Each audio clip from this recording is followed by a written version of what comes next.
Hello दोस्तों, good evening and welcome to GK 24। और आज जो है हम बात करेंगे इंडियन कॉन्स्टिट्यूशन में जो प्रियम्बल होता है उससे जुड़े हुए सभी इंपॉर्टेंट एमसीक्यू। और हम थोड़े से फैक्ट्स रिलेटेड भी बात करेंगे, मतलब क्या क्या इसमें पूरा प्रियम्बल क्या होता है और इसमें बाकी सारी चीजें भी देखेंगे। और बहुत ही कॉम्पैक्ट सा सेशन रखेंगे, ठीक है, सो दैट आपका जल्दी से सारी चीजें कवर हो जाए। तो चलो स्टार्ट करते हैं फिर। तो देखो, सबसे पहला ये कि क्या जो प्रियम्बल है वो हमारे इंडियन कॉन्स्टिट्यूशन का पार्ट है। तो हाँ, बिल्कुल सही, इंडियन कॉन्स्टिट्यूशन का पार्ट है प्रियम्बल। और ये केशवानंदा भारती केस में भी मेंशन्ड है। और क्या होता है केशवानंदा भारती केस, इसको कभी और पढ़ेंगे, डिटेल में पढ़ेंगे। अब बात करते हैं कि प्रियम्बल जो है वो किसने लिखा था। तो देखो, जो प्रियम्बल है ना वो ऑब्जेक्टिव रेजोल्यूशन से आया था, ठीक है। और वो किसने ड्राफ्ट किया था, वो तो जवाहरलाल नेहरू ने। और कब किया था, 1946 में।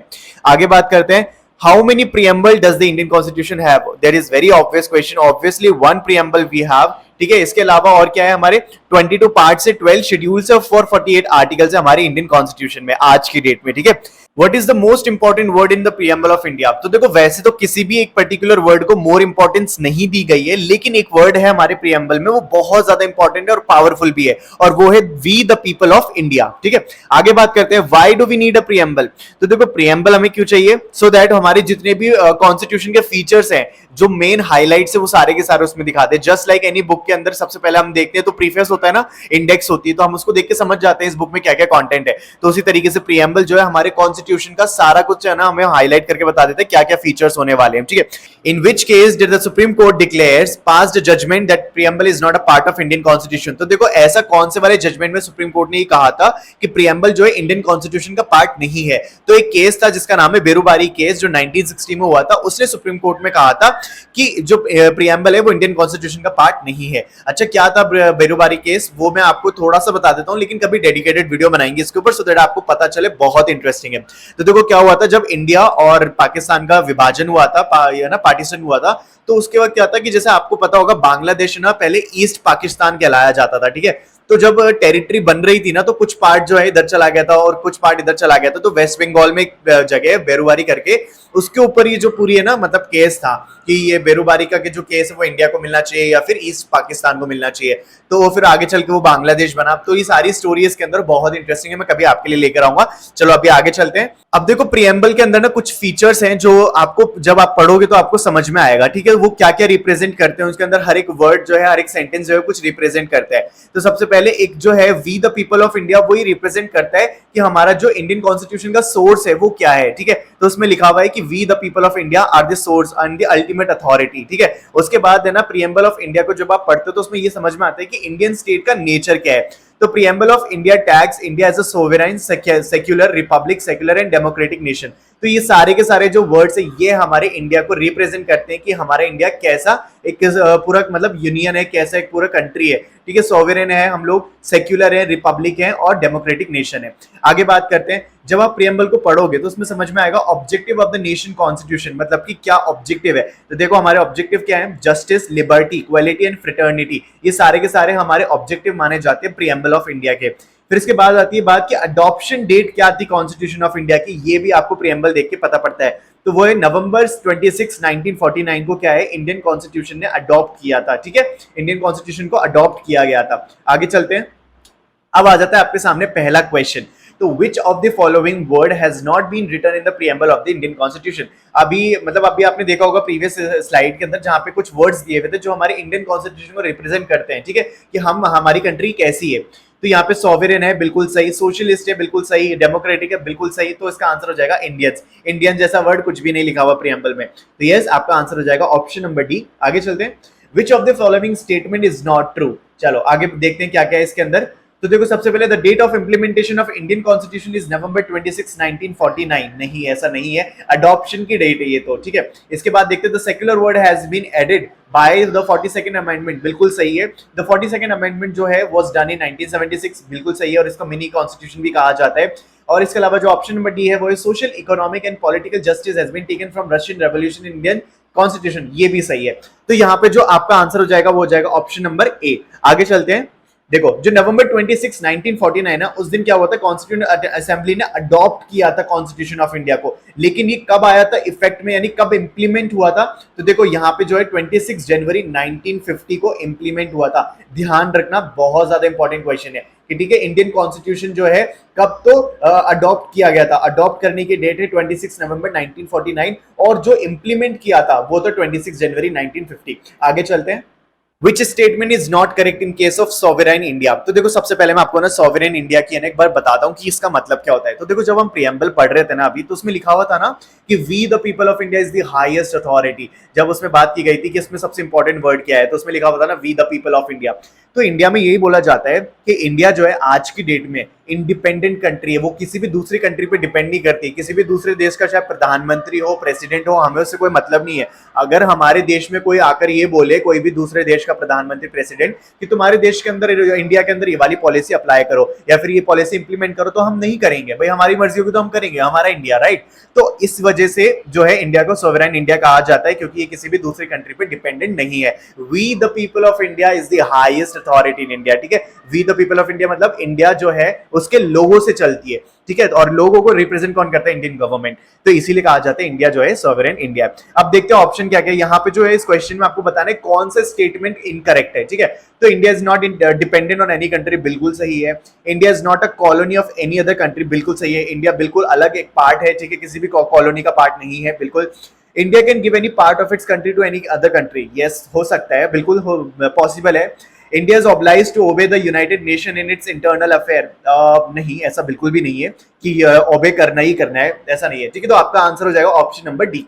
के M Munshi was related to, देखो यहाँ पे पूछा जा रहा है के एम मुंशी मतलब किस चीज से रिलेटेड थे। तो ये जो ड्राफ्ट कमेटी बनी थी, ठीक है, जो ड्राफ्ट कमेटी बनी थी कॉन्स्टिट्यूशन फॉर्म करने के लिए, उसके जो क्या थे, एक मेंबर थे, ठीक है। तो आपका आंसर हो जाएगा ऑप्शन नंबर ए। आगे देखते हैं।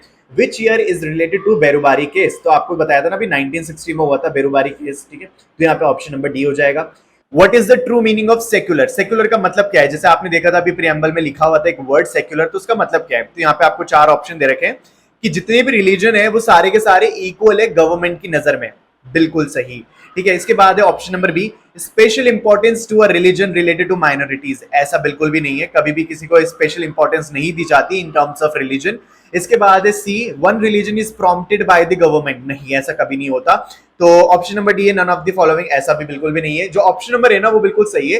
गवर्नमेंट की मतलब नजरों में जितने भी रिलीजन है हमारे देश का पता है सबसे ज्यादा इंपॉर्टेंट क्वालिटी क्या है? That we the people of India represent a diverse culture, diverse religion, ठीक है। आपको पता है इंडिया एक ऐसी कंट्री है पूरे वर्ल्ड में जहां पे आपको हर तरह की चीज देखने को मिल जाएगी, चाहे आप रेगिस्तान की बात करो, चाहे आप समुद्र की बात करो, चाहे आप स्नोफॉल की बात करो, चाहे आप बड़े बड़े माउंटेन्स की बात करो, कुछ भी, सब कुछ मिल जाएगा आपको इस इंडिया की टेरिटरी में, ठीक है। इतनी प्यारी कंट्री है। और उसके बाद अब जो बात करें गवर्नमेंट की, तो यहाँ पे गवर्नमेंट जो है हमारे क्या करती है, रिलीजन को सभी को मतलब इंपॉर्टेंस देती है, सभी को इक्वल इंपॉर्टेंस देती है। और यहाँ पे पता है इंडिया की जो खास बात निकल के आती है ना, वो यही तो निकल के आती है कि यहाँ पे इतना डाइवर्स मतलब कल्चर है, इतनी डाइवर्स रिलीजन है। आप सोचकर देखो, किसी भी ऐसे देश में, कोई भी ऐसा देश आज तक नहीं है जिसके अंदर इतने सारे रिलीजन एक साथ रह रहे हो, ठीक है, और वो सब लोग इतने प्यार से रह रहे हो। आप चाहे देख लो, मतलब अगर कोई कंट्री मुस्लिम है ना तो वो मुस्लिम ही है, अगर कोई कंट्री क्रिश्चियन है ना तो वो क्रिश्चियन ही है, ठीक है। कहां पे कहीं पे भी ऐसा नहीं मिलेगा कि जहां पे आपको इंडिया में क्या है कि आपको क्रिश्चियन भी मिल जाएंगे, हिंदूज भी मिल जाएंगे, मुस्लिम भी मिल जाएंगे, जैन भी मिल जाएंगे, सिख भी मिल जाएंगे, और सब तरीके के लोग मिल जाएंगे।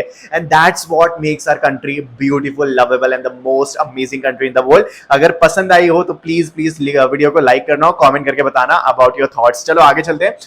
यस, आपका ऑप्शन नंबर ए हो जाएगा यहाँ पे, बिल्कुल सही। आगे देखते हैं। Okay, what is the meaning of social equality in the Indian constitution? आपसे पूछा जा रहा है कि सोशल इक्वलिटी का मतलब क्या होता है इंडियन कॉन्स्टिट्यूशन में। तो यहाँ पे जो है आपका जो आंसर हो जाएगा वो बिल्कुल सही है, आपका सी आंसर हो जाएगा, equal opportunities for all the section of the society. यहाँ पे जो है इंडियन प्रियम्बल में बात की गई है सोशल इक्वलिटी की। तो यहाँ पे उसका मतलब है कि जितने भी सेक्शन है, चाहे कोई भी हो, वी डोंट केयर, ठीक है, आप किसी भी रिलीजन से बिलोंग करते हो, हम सभी को इक्वल अपॉर्चुनिटीज देंगे, ठीक है, in terms of employment, in terms of everything, ठीक है। तो यहाँ पे आपका आंसर हो जाएगा ऑप्शन नंबर सी। आगे चलते हैं। Who among the following said that the preamble of the Indian Constitution is the keynote of the Indian Constitution? Okay, तो यहाँ पे जो है किसने कही थी ये बात कि जो की नोट है मतलब ये एक तरीके से सेंटेंस आप देख लो, इसको याद कर लेना आप, the key note of the constitution, ये किसने कही थी बात? ये कही थी अर्नेस्ट बार्कर ने। तो यानी ऑप्शन नंबर ए जो है आपका आंसर हो जाएगा। आगे चलते हैं। Which of the following statement is true? Okay, क्या है statement? In the Berubari case, the Supreme Court has said that the preamble of the Constitution is not a part of the Constitution. बिल्कुल सही, ऐसा हुआ था। Indian supreme court ने कह दिया था कि जो preamble है वो इंडियन कॉन्स्टिट्यूशन का पार्ट नहीं है। ठीक है, आगे देखते हैं। In Keshavananda Bharti case, the Supreme Court has said that the preamble of the Constitution is a part of the Constitution. ये भी सही है। अच्छा, वैसे दोनों केस क्या है ये मैं आपको बताऊंगा डिटेल में, क्योंकि बहुत अच्छी चीज है और आपको पढ़ना भी चाहिए, समझना भी चाहिए, और क्वेश्चंस भी पूछे जाते हैं, ऐसा नहीं है क्वेश्चन नहीं पूछे जाते। तो वैसे आपका आंसर यहाँ पे जो है अभी के लिए क्या हो जाएगा? Option number C. और आपको अभी के लिए सिर्फ इतना याद रखना है कि बेरोबारी केस में जो है सुप्रीम कोर्ट ने ये कह दिया था कि इंडियन कॉन्स्टिट्यूशन का पार्ट नहीं है भाई प्रियम्बल, लेकिन केशवानंद भारती केस में उल्टा हुआ था, कहा गया था कि प्रियम्बल जो है पार्ट है इंडियन कॉन्स्टिट्यूशन का। अभी ये याद रख लो आप, कभी बाद में हम क्या करेंगे डिटेल में पढ़ेंगे, क्योंकि आज हम केवल प्रियम्बल पढ़ रहे हैं। ठीक है, आपका ऑप्शन नंबर सी जो है यहाँ पे आंसर हो जाएगा। आगे चलते हैं। The language of the preamble of the Indian constitution is taken from the constitution of which country? Okay, तो यहाँ पे जो आपका आंसर हो जाएगा वो हो जाएगा ऑप्शन नंबर सी, ऑस्ट्रेलियन मतलब कंट्री जो है ऑस्ट्रेलिया जो है, वहां से जो है हमने लैंग्वेज जो है प्रियम्बल की वो अडॉप्ट करी है या फिर टेक मतलब ली है वहां से। ठीक है, आगे चलते हैं। Which of the following is not an ideal mentioned in the preamble of the Indian Constitution? कौन सा है आइडियल जो मेंशन नहीं है preamble of the Indian constitution में? तो जस्टिस बिल्कुल है, इक्वालिटी बिल्कुल है, फ्रेटर्निटी बिल्कुल है, प्रॉस्पेरिटी नहीं है। तो आपका आंसर क्या हो जाएगा? Option number C. चलो आगे चलते हैं। The preamble of the Indian constitution starts with the phrase. ठीक है, कौन सा फ्रेज से स्टार्ट होता है? यस, मैंने आपको बताया था अभी, जो आंसर हो जाएगा वो हो जाएगा A, we the people of India. We the people of India जो है हमारा करेक्ट आंसर हो जाएगा। चलो आगे चलते हैं। The preamble of the Indian constitution was adopted on, अभी मैंने आपको स्टार्टिंग में बताया था, बहुत इंपॉर्टेंट चीज है कि यहाँ पे अडॉप्ट कब किया गया था, तो वो था 26 नवंबर 1949 को। 26 नवंबर 1949 को आपने अडॉप्ट किया था इंडियन कॉन्स्टिट्यूशन को। तो आपका ऑप्शन नंबर बी जो है आंसर हो जाएगा। आगे देखते हैं। Which of the following ideals in the preamble emphasizes the unity and integrity of the nation? कौन सा इनमें से वो आइडियल है जो ये रिप्रेजेंट करता है कि हमारे इंडिया की यूनिटी और स्ट्रेंथ को दर्शाता है वो? तो यहाँ पे आपका आंसर हो जाएगा ऑप्शन नंबर डी, फ्रेटर्निटी। ठीक है, फ्रेटर्निटी का मतलब भाईचारा। ठीक है, तो यहाँ पे क्या हो जाएगा? ऑप्शन नंबर डी आपका आंसर हो जाएगा। चलो आगे चलते हैं।